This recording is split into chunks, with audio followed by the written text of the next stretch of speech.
Olá pessoal, hoje Atos capítulo de número 17. Paulo em Tessalônica e em Bereia.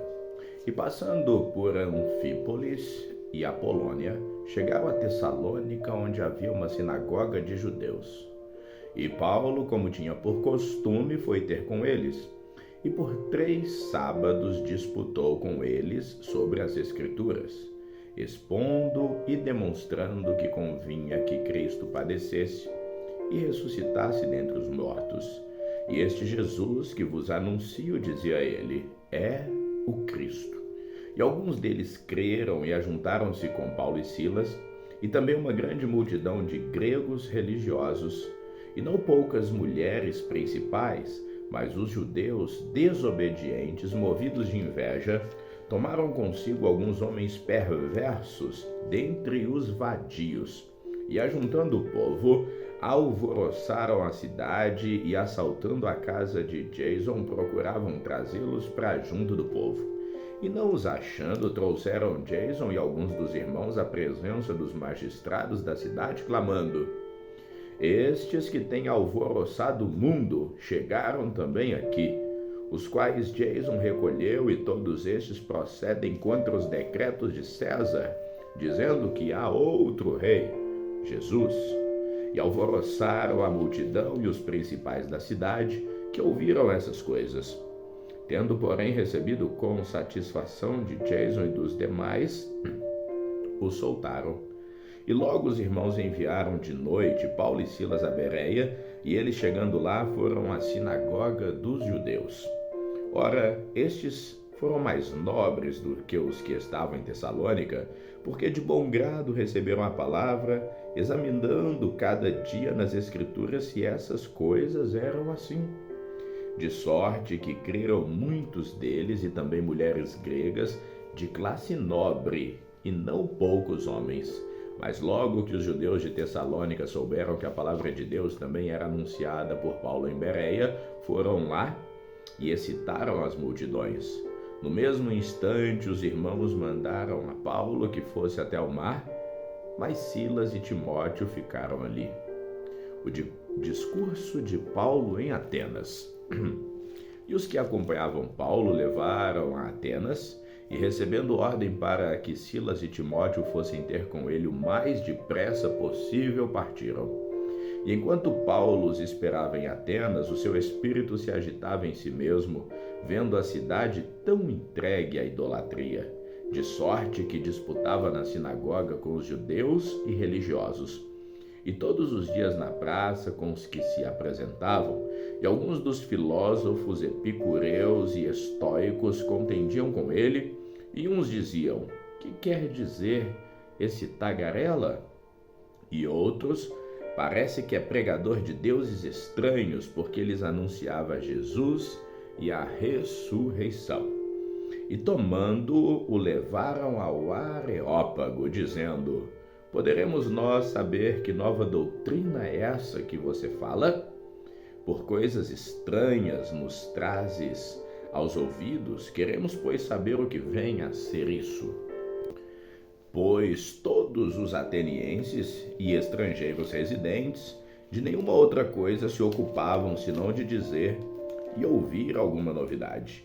E estando Paulo no meio do Areópago, disse: homens atenienses, em tudo vos vejo como sendo um tanto supersticiosos, porque passando eu e vendo os vossos santuários, achei também o altar em que está escrito: ao Deus desconhecido.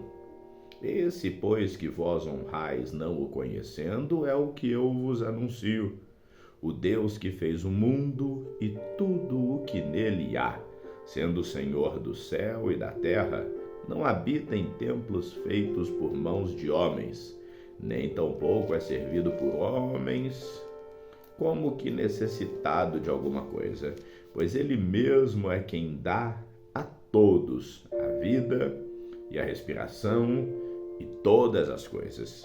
E de um só sangue fez toda a geração de homens para habitar sobre toda a face da terra, determinando os tempos já dantes ordenados e os limites da sua habitação. para que buscassem ao Senhor, se porventura tateando pudessem achar, ainda que não está longe de cada um de nós, porque nele vivemos e nos movemos e existimos, como também alguns dos vossos poetas disseram, pois somos também a sua geração. Sendo nós, pois, geração de Deus, não havemos de cuidar que a divindade seja semelhante ao ouro, ou à prata, ou à pedra esculpida por artifício e imaginação dos homens. Mas Deus, não tendo em conta os tempos da ignorância, ordena agora a todos os homens, e em todo lugar, que se arrependam. Porquanto tem determinado um dia em que com justiça há de julgar o mundo, por meio do homem que destinou, e disso deu certeza a todos, ressuscitando-o dentre os mortos. E como ouviram falar da ressurreição dos mortos, uns escarneciam, e outros diziam: acerca disso te ouviremos outra vez. E assim Paulo saiu do meio deles. Todavia, chegando alguns homens a ele, creram, entre os quais foi Dionísio, Areopagita, uma mulher por nome Dâmaris e alguns outros. Atos capítulo 18, Paulo em Corinto. E depois disto, partiu Paulo de Atenas e chegou a Corinto, e achando um certo judeu por nome Áquila, natural do Ponto, que havia pouco tinha vindo da Itália, e Priscila, sua mulher, pois Cláudio tinha mandado que todos os judeus saíssem de Roma, ajuntou-se com eles. E como era do mesmo ofício, ficou com eles e trabalhava, pois tinha por ofício fazer tendas. E todos os sábados disputava na sinagoga e convencia judeus e gregos. E quando Silas e Timóteo desceram da Macedônia, foi Paulo impulsionado no Espírito, testificando aos judeus que Jesus era o Cristo. Mas resistindo e blasfemando eles, sacudiu as vestes e disse-lhes: o vosso sangue seja sobre a vossa cabeça. Eu estou limpo, e desde agora parto para os gentios. E saindo dali, entrou em casa de um homem chamado Justo, que servia a Deus e cuja casa estava junto da sinagoga. E Crispo, principal da sinagoga, creu no Senhor com toda a sua casa, e muitos dos coríntios, ouvindo, creram e foram batizados. E disse o Senhor em uma visão de noite a Paulo: não temas, mas fala, e não te cales, porque eu sou contigo, e ninguém lançará a mão de ti para te fazer mal, pois venho e tenho muito povo nessa cidade. E ficou ali 1 ano e 6 meses ensinando entre eles a palavra de Deus. Paulo perante Gálio. Mas, sendo Gálio procônsul da Acaia, levantaram-se os judeus concordentemente contra Paulo e o levaram a tribunal, dizendo: este aí persuade os homens a servir a Deus contra a lei. E querendo Paulo abrir a boca, disse Gálio aos judeus: se houvesse, ó judeus, algum agravo ou crime enorme, com razão vos sofreria. Mas se a questão é de palavras e de nomes, e da lei que entre vós há, vede-o vós mesmos, porque eu não quero ser juiz dessas coisas. E expulsou-os do tribunal. Então todos os gregos agarraram Sóstenes, o principal da sinagoga, e o feriram ali diante do tribunal. E Gálio nada destas coisas o incomodava. Viagens de Paulo. E Paulo, ficando ainda ali muitos dias, despediu-se dos irmãos e dali navegou para a Síria, e com ele Priscila e Áquila, tendo rapado a cabeça em Cencreia, porque tinha um voto. E chegou a Éfeso e deixou-os ali, mas ele, entrando na sinagoga, disputava com os judeus. E rogando-lhe eles que ficasse com eles por mais algum tempo, não consentiu isso. Antes se despediu deles, dizendo: é-me de todo preciso celebrar a festividade que vem em Jerusalém. Mas querendo Deus, outra vez voltarei a vós. E partiu de Éfeso. E chegando a Cesareia, subiu a Jerusalém, e saudando a igreja, desceu a Antioquia. Áquila instrui Apolo. E estando ali algum tempo, partiu, passando sucessivamente pela província da Galácia e da Frígia, confirmando todos os discípulos. E chegou a Éfeso um certo judeu chamado Apolo, natural de Alexandria, homem eloquente e poderoso nas Escrituras. Este era instruído no caminho do Senhor e fervoroso de espírito falava e ensinava diligentemente as coisas do Senhor, conhecendo somente o batismo de João. Ele começou a falar ousadamente na sinagoga e quando ouviram Priscila e Áquila, o levaram consigo e lhe declararam mais precisamente o caminho de Deus. Querendo ele passar a Acaia, o animaram os irmãos e escreveram aos discípulos que o recebessem, o qual, tendo chegado, aproveitou muito aos que pela graça criam, porque com grande veemência convencia publicamente os judeus, mostrando pelas Escrituras que Jesus era o Cristo. Atos, capítulo de número 19, Paulo em Éfeso. E sucedeu que, enquanto Apolo estava em Corinto, Paulo, tendo passado por todas as regiões superiores, chegou a Éfeso, e achando ali alguns discípulos, disse-lhes: Recebestes vós já o Espírito Santo quando crestes? E eles disseram-lhe: Nós nem ainda ouvimos que haja Espírito Santo. Perguntou-lhes então: Em que sois batizados? E eles disseram: No batismo de João. Mas Paulo disse: Certamente João batizou com batismo de arrependimento, dizendo ao povo que cresce no que após ele havia de vir, isto é, Jesus, o Cristo. E os que ouviam foram batizados em nome do Senhor Jesus. E impondo-lhes Paulo as mãos, veio sobre eles o Espírito Santo, e falavam línguas e profetizavam. E estes eram ao todo uns 12 homens. E entrando na sinagoga, falou ousadamente por espaço de 3 meses, disputando e persuadindo-os acerca do reino de Deus. Mas como alguns deles se endurecessem e não obedecessem, falando mal do caminho perante a multidão, retirou-se deles e separou os discípulos, disputando todos os dias na escola de um certo tirano. E durou isso por espaço de 2 anos.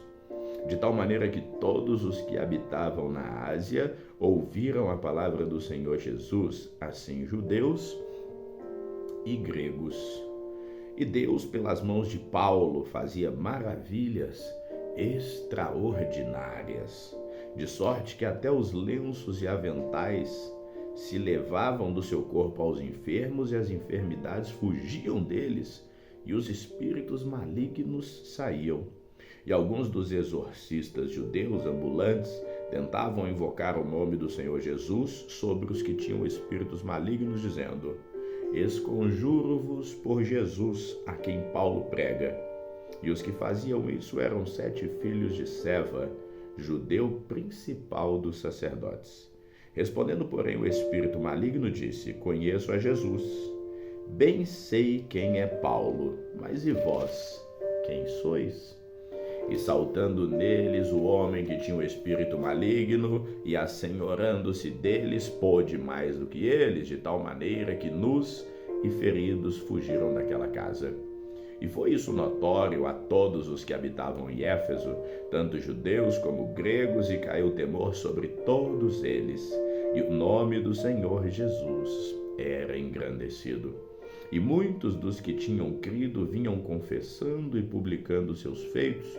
Também muitos dos que seguiam artes mágicas trouxeram seus livros e os queimaram na presença de todos, e feita a conta do seu preço, acharam que montava 50.000 peças de prata. Assim a palavra do Senhor crescia poderosamente e prevalecia. E cumpridas essas coisas, Paulo propôs em espírito ir a Jerusalém, passando pela Macedônia e pela Caia, dizendo: Depois que houver estado ali, importa-me ver também Roma. E enviando a Macedônia 2 daqueles que o serviam, Timóteo e Erasto, ficou por algum tempo na Ásia. Motim do ourives Demétrio. E naquele mesmo tempo houve um não pequeno alvoroço acerca do caminho, porque um certo ourives da prata, por nome Demétrio, que fazia de prata nichos de Diana, davam não pouco lucro aos artífices, aos quais, havendo-os ajuntado com os oficiais de obras semelhantes, disse: Senhores, vós bem sabeis que deste ofício temos a nossa prosperidade. E bem vedes e ouvis que não só em Éfeso, mas também em quase toda a Ásia, esse Paulo tem convencido e afastado uma grande multidão, dizendo que não são deuses os que se fazem com as mãos.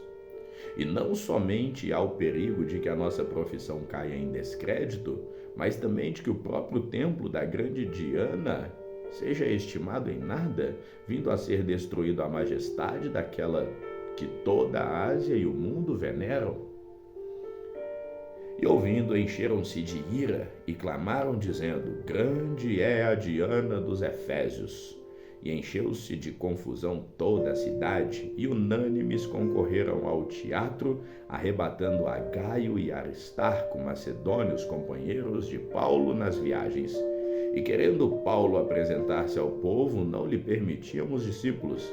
E também alguns dos principais da Ásia, que eram seus amigos, lhe rogaram que não se apresentasse no teatro.